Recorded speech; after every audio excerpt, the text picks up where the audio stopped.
Hello friends, आ गई मैं आज आपके सामने फिर एक न्यू वीडियो लेकर। इसमें हम आज लॉर्ड माउंटबेटन के बारे में कुछ डिस्कस करेंगे और माउंटबेटन प्लान क्या था उसके बारे में बताएंगे। ठीक है, तो सबसे पहले मैं आपको ये बता दूं कि जो एक इवेंट चल रहा था उसके बाद एट लास्ट क्या कंडीशन सामने आई। वो कंडीशन ये थी कि हाउस ऑफ कॉमन्स में सबसे पहले तो मैं आपको यहाँ पे ये बता दूं कि माउंटबेटन प्लान जो आया था वो आया था आपका 3 जून 1947 को। ठीक है, तो इस माउंटबेटन प्लान को 3 जून प्लान भी कहते हैं। ठीक है, इसको क्या कहते हैं? 3 जून प्लान भी कहते हैं।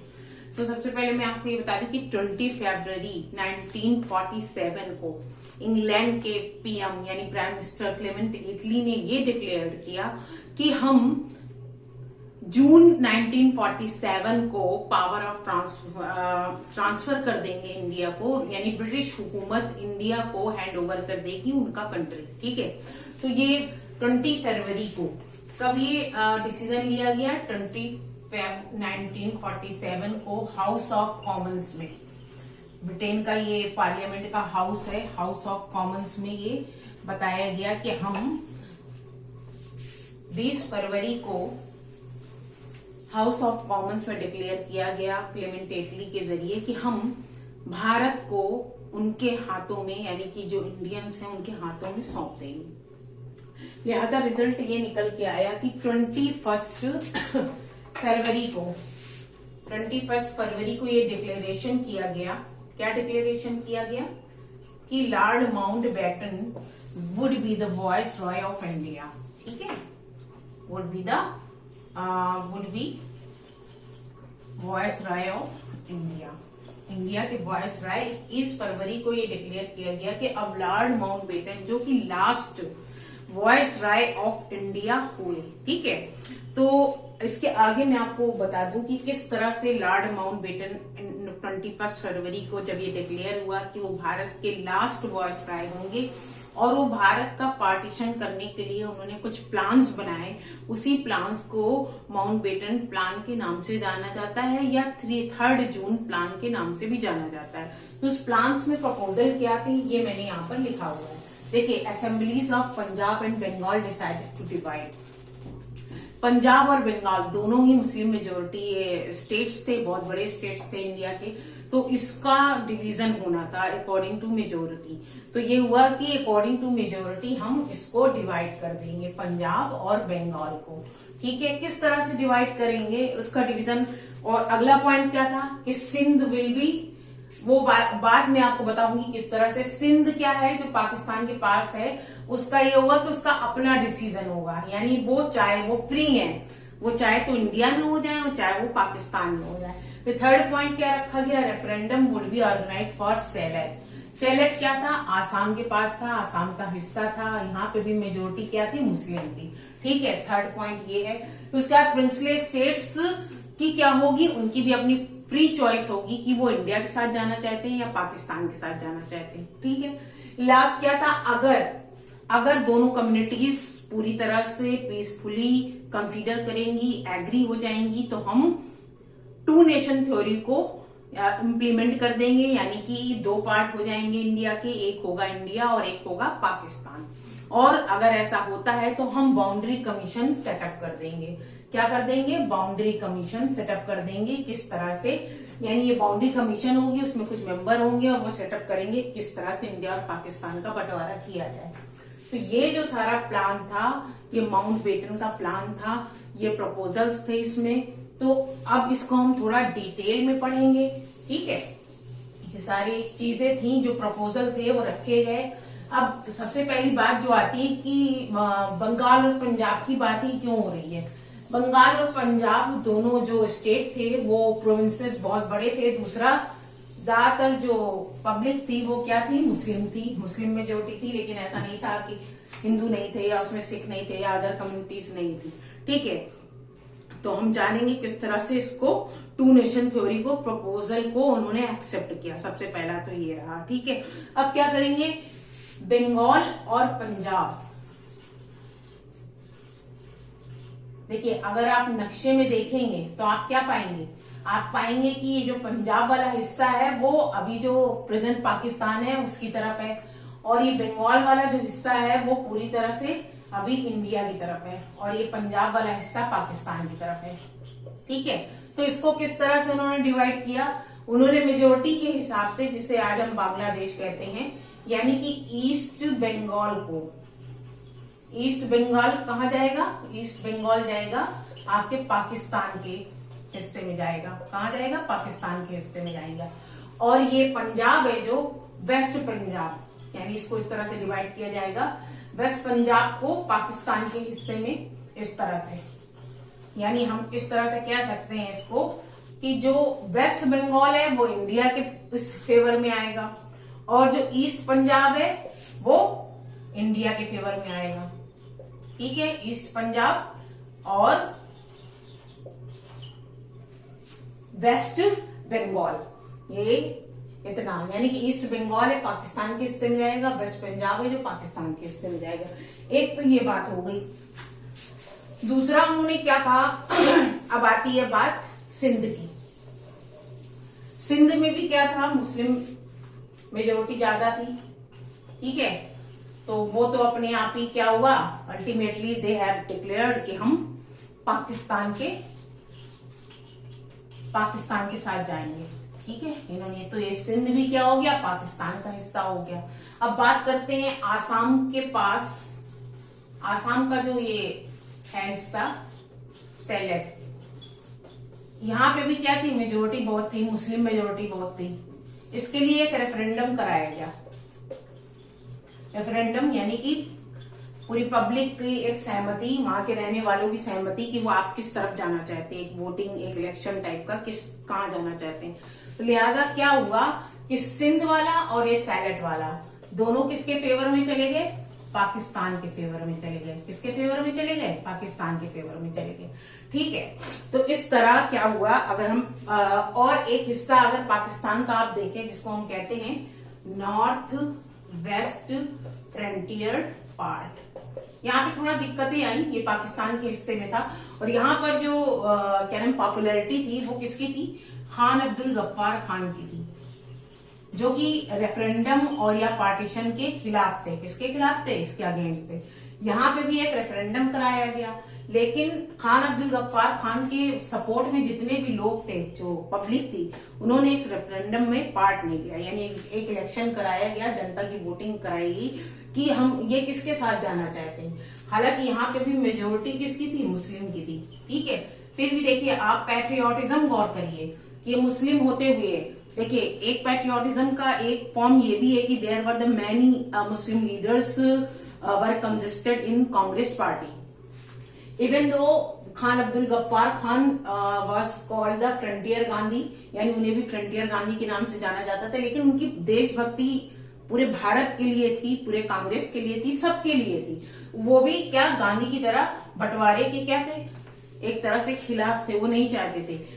लिहाजा रिजल्ट ये निकल के आया कि ज्यादातर जो 80% लोग थे उन्होंने इसमें क्या है, रेफरेंडम में पार्ट नहीं लिया, सिर्फ 15% वोटिंग हुई।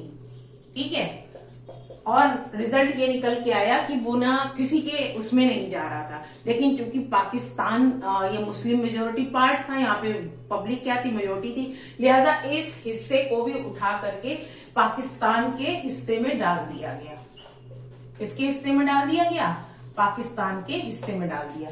तो अब यहाँ पर हम कुछ खास जगहों के नाम आपको लिखेंगे, जो बताएंगे किस तरह से ये सारे के सारे पाकिस्तान के हिस्से में चले गए।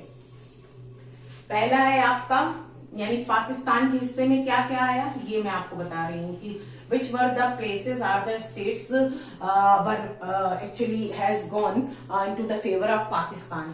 पहला आपका हो गया, ये आपका वेस्ट पंजाब हो गया, ये आप नोट कर सकते हैं, वेस्ट पंजाब हो गया। दूसरा आपका हो गया ईस्ट बंगाल हो गया, ठीक है, जिसे आज हम बांग्लादेश के नाम से जानते हैं। तीसरा आपका सेलेट हो गया, सेलेट जो कि असम के पास था। चौथा आपका हो गया नॉर्थ वेस्ट फ्रंटियर प्रोविंसेस ये, और पांचवा आपका हो गया सिंध,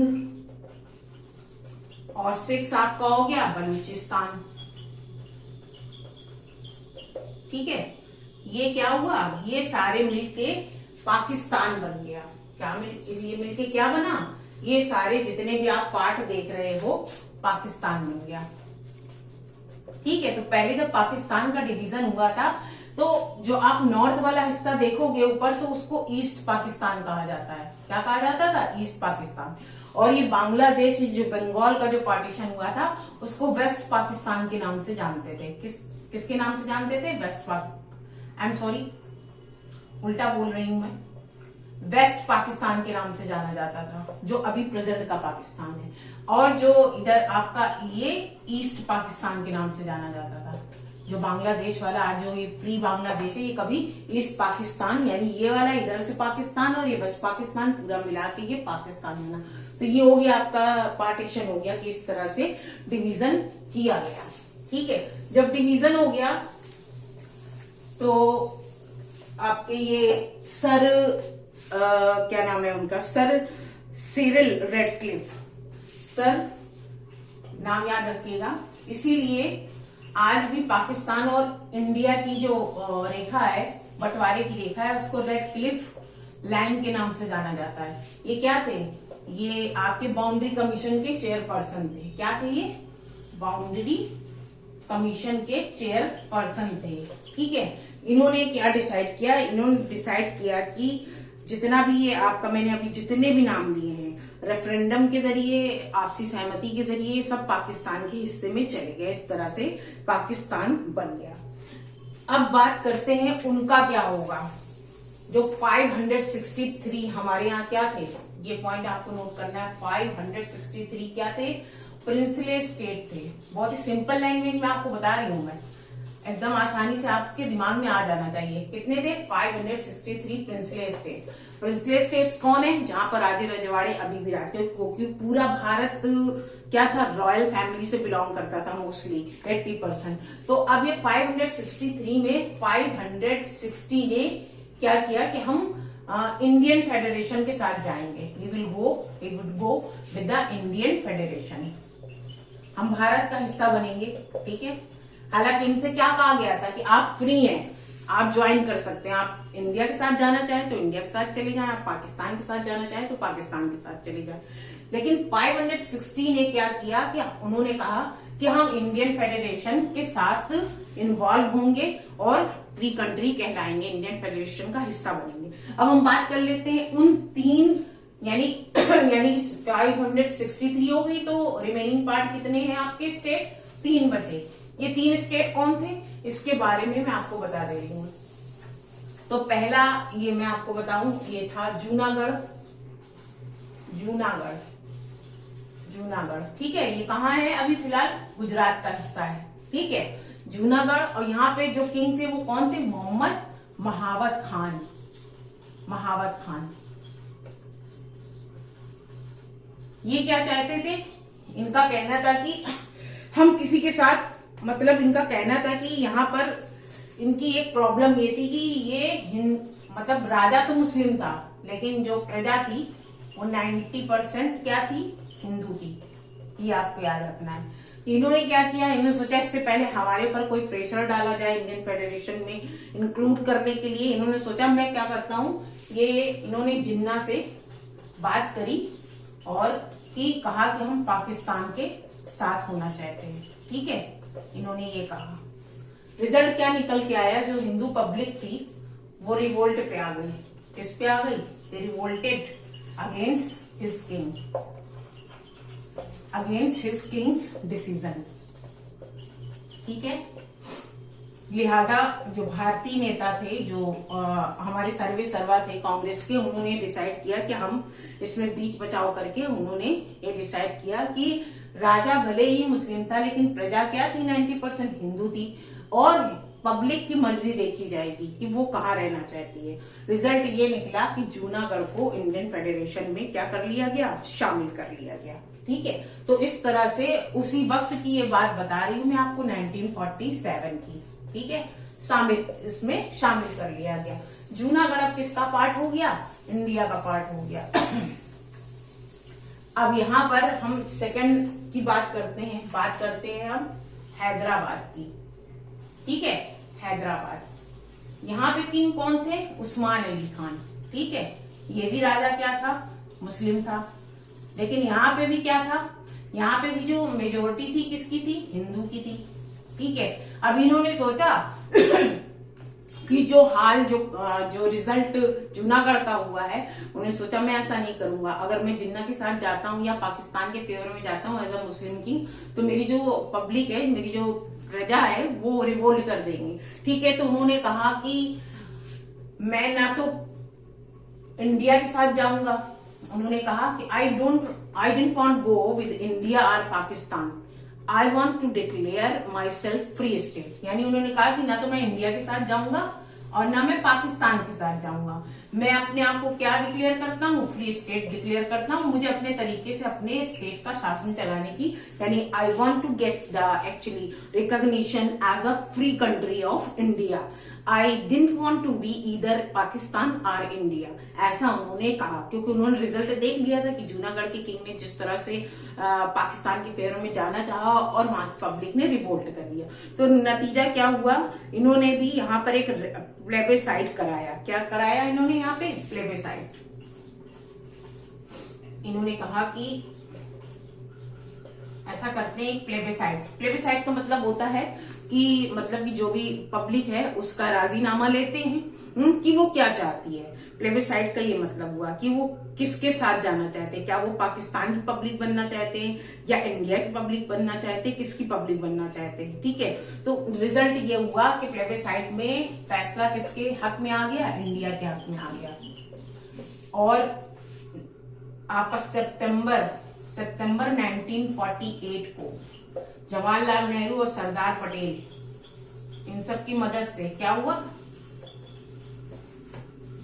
हैदराबाद को भी इंडिया के उसमें मिला लिया गया, इंडियन फेडरेशन में मिला लिया गया। आपको ये सारी चीजें याद रखनी, इन तीनों के नाम याद रखने, क्योंकि अक्सर करके पूछा जाता है कि which three states, princely states, were actually not in the Pakistan, either Pakistan or India, यानी वो ना तो पाकिस्तान के साथ थे ना तो इंडिया के साथ थे। तो उनका क्या हुआ, किस तरह से हुआ।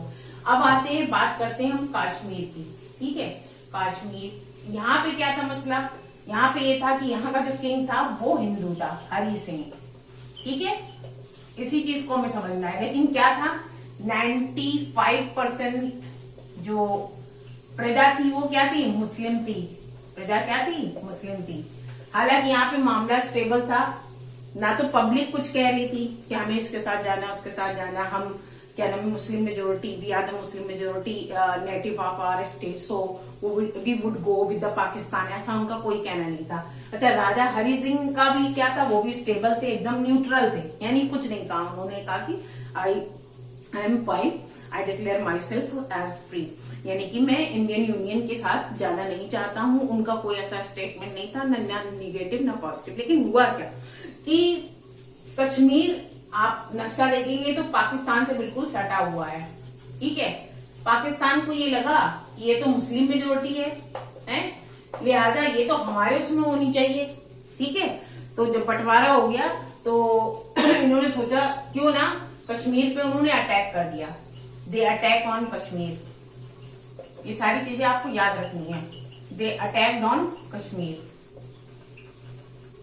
अब घबराए, हड़बड़ा गए राजा हरि सिंह, दौड़ते भागते पहुंचे पंडित जवाहरलाल नेहरू के पास, हमको बचा लीजिए। आप समझ रहे हैं इस चीज को, हमको बचा लीजिए, हमने तो पाकिस्तान के उसमें चले जाएंगे, पाकिस्तान ने अटैक कर दिया। ठीक है, अब फौरन ताबड़तोड़ एक्शन लिया गया, वहां इंडियन आर्मी पहुंची।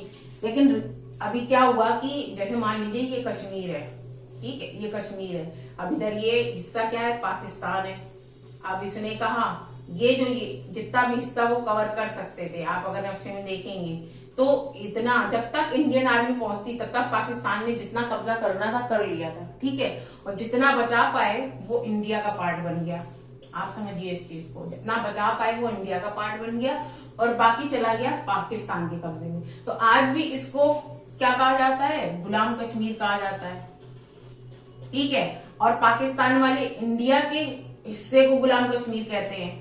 और हम पाकिस्तान के हिस्से को गुलाम कश्मीर कहते हैं। तो आप ये देखिए कि आज भी ये मैटर, ये इश्यू बना हुआ है। आज भी कश्मीर को लेकर न जाने कितने वॉर हुए, न जाने कितनी झड़पें हुई, न जाने कितने सीज फायर, फिर इस तरह से न जाने कितने टेररिस्ट अटैक और कितने प्लान, सब कुछ बहुत कुछ हुआ।